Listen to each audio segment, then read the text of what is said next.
What is up, guys? Sam Dog, Infamous 253, back with you with Dallas Stewart. Now we do the recap of the Super Bowl. Dallas, how you doing? Doing good.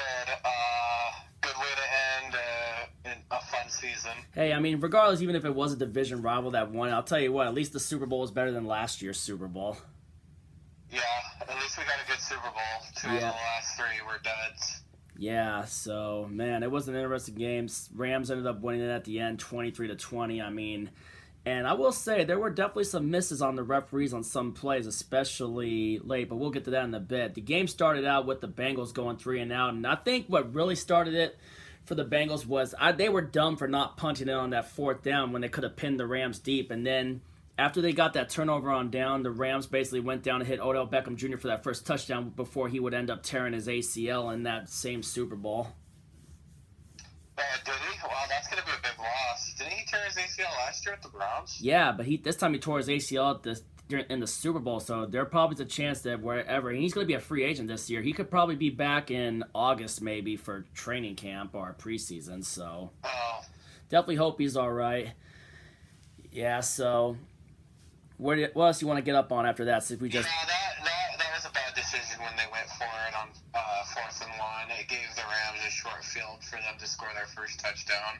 Yeah, I agree on that. They took advantage, they cashed it in, and then the Bengals not cashing in after that huge play to Jamar Chase and getting held to a field goal was pretty big too. Yeah, that was. And then they drove downfield and hit Cooper Kupp for the first of his 2 touchdowns. Yeah, and then the Bengals responded with a trick play. With that trick pass from Mixon to T. Higgins. Yeah, Higgins had a big Super Bowl, but man. And then I thought another critical point for the Bengals. Getting held to the interception. 8 points after that interception. Yeah, not getting a touchdown. I think they needed to at least tie it going into halftime. Yeah, that's what I was thinking. I really thought after they get that one interception, and then that one dude that wasn't even eligible for the game, that wasn't even suited up, comes in there for that celebration after the interception. That really was costly. That was a critical penalty at that time of the game. Yeah, because then they couldn't even go down to drive to try to tie the game. Yeah, so then it remained 13-10. Yeah, and then after that, they do the kickoff in the very first play. Burrow launches it to T. Higgins for that touchdown, which I really thought they missed the OPI with the way that T. Higgins grabbed Jalen Ramsey's face mask, though. I will say that. He did get away with an OPI because he had Jalen's face mask on the play, and that was 12 seconds into the second half, so that ties but that's the fastest offensive score. Granted, when Percy Harvin took it in 48, it was on special teams, not an offensive play. Yeah, and wasn't that also 12 seconds into the second half? Yeah, it was. 12 seconds into the second half. Opening safety that Denver gave up? In the first half, though. That's the difference, though. In the first half, yeah. Yeah. And then I thought another critical point was the ball goes over, I think it was Skoranic's hands, one of the backup receivers for the Rams. Yeah, and I don't get why... The Bengals got it pretty deep into Rams territory, and they were held to a field goal. Yeah, and because Burrow got sacked. The offensive line, one of the keys that I mentioned in that preview was the offense needs to protect Joe Burrow at all costs, and Burrow got sacked 7 times in that game, which ties a Super Bowl record from one of the steel, which is what Roger Staubach got sacked in one of those Super Bowls. I think it was against the Steel Curtain. Yeah, I think if the Bengals had scored a touchdown there, all the pressure would have fallen to the Rams. The only thing the Bengals really did good on that game was shutting down the run. I remember just saying Bengals need to at least get a touchdown and go up. I was saying at first because before they got held to that field goal, I said they need to go up. They need to get up 24-13 after that. But obviously because the Rams would get a field goal later on, and I was even saying, like, them not being able to maintain drives and get any more points after that and not get one more touchdown and make it at least a 10-point lead was what killed them as well. Oh, yeah. I think they had like 3 straight 3-and-outs, yeah. Yeah, because of Joe Burrow getting sacked. They stayed 20-16 for a long time. And Von Miller and Aaron Donald affected that game, the entirety of that game. And then... Yeah, the Bengals only needed like one more touchdown drive to put the game out of reach, and they could never do it. Yeah, and then which gave the Rams life, and then later on, McVay calls that gutsy 4th down play, hitting Cooper Kupp on that sweep, and then they get it down into like the 20, and then they call that freaking holding call. I'll tell you what, I don't think that looked like a holding on the linebacker. That was that batted that play away. That third down play that got flagged, that almost did not look like a holding, man. Yeah, that was a critical penalty, and it was a lot of people thought it was ticky-tack, and it could have affected the outcome. It really could have. One play later, it was an obvious hold in the end zone. Yep, obvious. Because I think a couple plays later, Stafford overthrew some guy in the end zone. I think it was maybe Van Jefferson. Yeah, it was Van Jefferson. And then they got a more obvious pass interference. Got called in the end zone and gave him first down. At the 1 yard line, and then they throw the cup for the touchdown, which gave them the lead, and then the Bengals hit that play to Jamar Chase, and I don't get why the hell at the end they did not have Joe Mixon in running the ball. Instead they had Samaje Perine, because Perine got stuffed just barely short. I don't get why they didn't have Joe Mixon out there running back. Yeah, and then finally the fourth down play, they had the pressure. Jamar Chase, if Burrow had enough time, he could have possibly thrown to Jamar Chase, because Jamar Chase had freaking Ramsey beat deep, but obviously he didn't have enough time, and Aaron Donald got there, and Burrow tried as he was being brought down to pitch it out, throw it out to Perine, but wasn't even close enough to it, and that basically decided the game. That basically was the game. Yep. But you got to give credit, LA Stars, they did what they had to do. LA Stars came out, and Cooper Kupp, he was the MVP for the reason. I'll tell you what, local boy done us proud, Eastern Washington kids. Never happened before. He's the first Eastern Washington player to win a Super Bowl, win the receiving Triple Crown, and, of course, first Eastern Washington Eagle to score a touchdown in the Super Bowl. Yeah.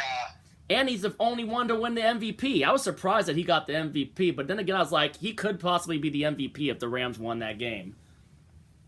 But yeah, He's only like the third receiver to win the Super Bowl MVP in like the last 13 years. Wasn't the last one receiver to win the MVP Hines Ward? No, it was... Julian Edelman. Julian Edelman. Antonio Holmes. Well, what about Julian Edelman in Super Bowl 50? I think it was since Julian Edelman. Julian Edelman, Super Bowl 53. Yeah, Edelman got the MVP because of that killer game he had against the Rams in their last Super Bowl appearance before they obviously won it last night. But also, and the last, I think, the last defensive guy, wasn't it Von Miller? Von Miller in Super Bowl 50. And now he's on this team, too.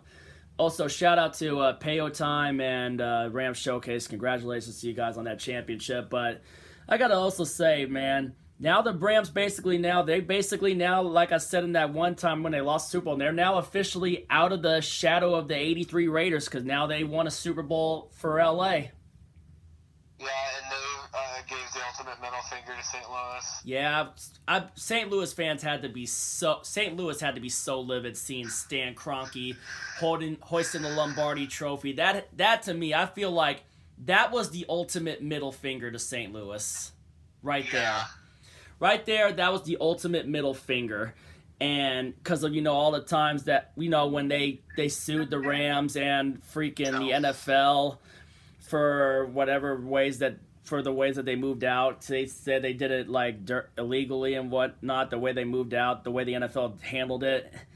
They sued them out of millions. So obviously now, I think it was obvious now that Stan Kroenke had the last laugh on that.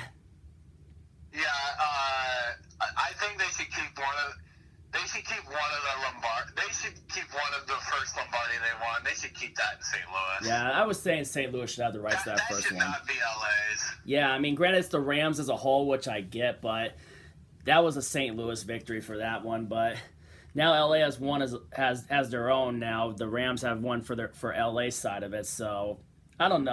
I don't think they'll give it back, but it is definitely a middle finger to St. Louis. Yep, and you gotta give the Rams credit. They loaded up. They went for it. They were aggressive and went all in, and it paid off. Yeah, and that's something now that the Seahawks management definitely needs to learn. I was watching Brendan Nelson's video earlier this morning about that. I mean, from last night when the Rams won the Super Bowl. So definitely, I want to see the Seahawks be more aggressive, but be aggressive drafting though too. But it also comes to show, granted we know the Rams aren't going to have first-round picks for the next couple of years, but it comes to show that we need to do better drafting and not basically trade our draft picks away, and we have to do better in free agency signings too. Like, be aggressive in free agency too. Get some key we gotta guys. spend more. Yeah, and we need to obviously build up the offensive line around Russell and definitely rebuild the defense. But yep, the Rams were super aggressive, and their aggressiveness paid off, and they got their first LA Lombardi trophy. Granted, it's their second one for the Rams as a whole, but you get what I'm saying though. Yeah, and they made that. And they upgraded at quarterback in the offseason. Yep, Matthew Stafford. Knew Goff couldn't get him over the top. Yep, I'll tell you what, though. It's amazing what 1 year out of Detroit did for Matthew Stafford. He got a Lombardi trophy out of it. Yep. And it looks like the Rams broke the St. Louis curse that they had from, which I would say, from Super Bowl 53. Granted, that was Bill Belichick out coaching Sean McVay back when they had Tom Brady, the last Patriots Super Bowl with Tom Brady, but... Yep. Yeah, and they win a Super Bowl in LA 20 years after losing as the St. Louis Rams. Yeah. Oh, yeah. Anyway, so that's our recap of the Super Bowl. Hopefully, management with our team is watching, and they better be ready to go at it in free agency and the draft with the late round picks that we have, obviously, because we won't have a first round pick again until 2023. The next Super Bowl is going to be in Arizona. Super Bowl 57 is in Arizona at State Farm Stadium, but other than that, though, let's just see how we decide to build this offseason too. It was a fun season. I mean, granted, this year to me, obviously, I said it was a throwaway year for the Seahawks, but it is what it is, and the Rams definitely deserve to be in it, and they won it, and they earned it. I thought it was a good season with red zone reactions and game picks, and hopefully we get the viewers entertained. Yeah, and hopefully you and me can get another one going for the first night of the draft this coming season in April. But also, other than that, though, I mean, for certain players, I know you're happy for players like Greg Gaines and Taylor Rapp, former Huskies, and that too. But I'll tell you what, I'm really happy for Cooper Kupp, though. Good for him. I'm happy for him the most. You know what?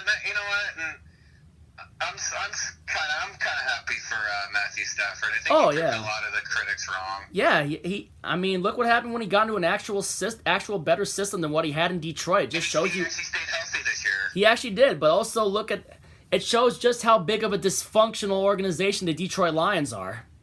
Yeah. I mean, and that's why their fans want new ownership. Yeah, I don't blame the Lions fans for hating the Fords, man. So it's pretty much sums it up. And yep, like I said, congratulations to people I know like Payo Time and freaking Rams Showcase. My buddy Donovan Goody, obviously, Joe Ramirez and Aaron Gonzalez. Big congratulations to them. They got their first LA Super Bowl, finally got out of the 83 Raiders shadow, and basically gave St. Louis the ultimate middle finger.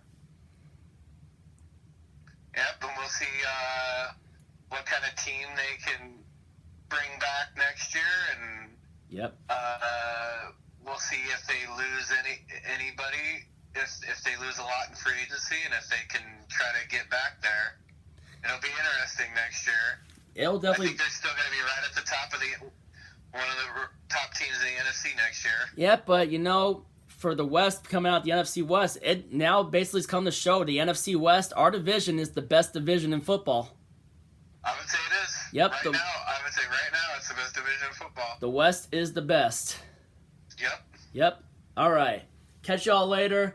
If you ain't with it, you ain't infamous. And as always, go Seahawks.